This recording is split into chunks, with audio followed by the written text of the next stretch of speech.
Hi friends, శుభ మధ్యాహ్నం అందరికీ. మేమైతే వర్క్ వచ్చేసాం పనికి. భోజనం టైం అయింది, భోజనం చేస్తున్నాం ఫ్రెండ్స్. అదైతే టమాటా కూర. అందరికీ హ్యాపీ సండే ఫ్రెండ్స్. ఈరోజు సండే వర్క్ అందరికీ హాలిడే కదా, మాకు హాలిడే కూడా లేని జాబ్ మాది. మా వ్యవసాయం, మా వర్క్ ఆదివారం ఉండదు, హాలిడే ఉండదు ఫ్రెండ్స్. మన వాళ్ళు ఏం కూరలు అడుగుదాం రండి. లక్ష్మక్క ఏం కూరే? చట్నీ. దోసకాయ చట్నీయా? శనగగింజలు వేసివా? ఇటు చూడు. మా అక్కలంట కొంచెం అదర్ స్టేట్కి పంపించండి ఫ్రెండ్స్. వీడియోని షేర్ చేయండి. కొట్టు కొట్టు హై కుట్టు. ఏం కూర కుట్టు?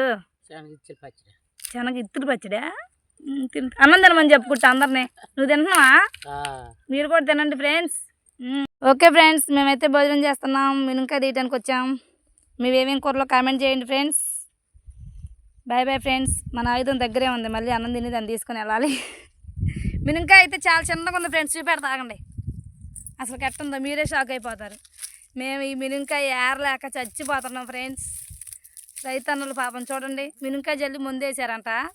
ఒక్కో చెట్టుకి ఒక్కొక్కాయ బాగా చిన్న చిన్నగా ఉన్నాయి ఫ్రెండ్స్. మాకు తీయటానికి కూడా కష్టంగా ఉంది, కాళ్ళన్నీ నొప్పిలే. అసలు ఏ చెట్టు చూసినా గింతకింతే ఉంది ఫ్రెండ్స్. ఇదంతా తీయాలంటే వామ్మో, ఇలాంటి మినుంకాయ ఎప్పుడు తీయలేదమ్మా మేము. అయినా సరే పాపం రైతులు కష్టపడి పండించుకున్న ఎట్టున్నా కాబట్టి మేము మంచిగానే తెస్తున్నాం ఫ్రెండ్స్. ఫాస్ట్గా జై జవాన్ జై కిసాన్ జై రైతన్నులకు. రైతే రాజు. రైతన్నులు బాగుంటేనే మా లాంటి కూలోళ్ళు కూడా బాగుంటాం ఫ్రెండ్స్. కానీ కూలోళ్ళ కష్టాలు ఇట్టు కూడా ఉంటాయి ఫ్రెండ్స్. ఒంగోని తీయటానికి కుదరదు, కూర్చొని తీయటానికి కుదరదు. మా కష్టాలు ఇలా ఉన్నాయి ఫ్రెండ్స్. Bye bye. వీడియో నచ్చితే ఒక లైక్ చేయండి. మీరు రైతు బిడ్డ అంజలిని సపోర్ట్ చేయండి అందరూ తప్పకుండా. నైట్ 8కి అయితే లైవ్కి రండి ఫ్రెండ్స్. నైట్ 8 గంటలకు మన లైవ్ ఉండిద్ది రోజు. ప్లీజ్ సపోర్ట్ చేయండి.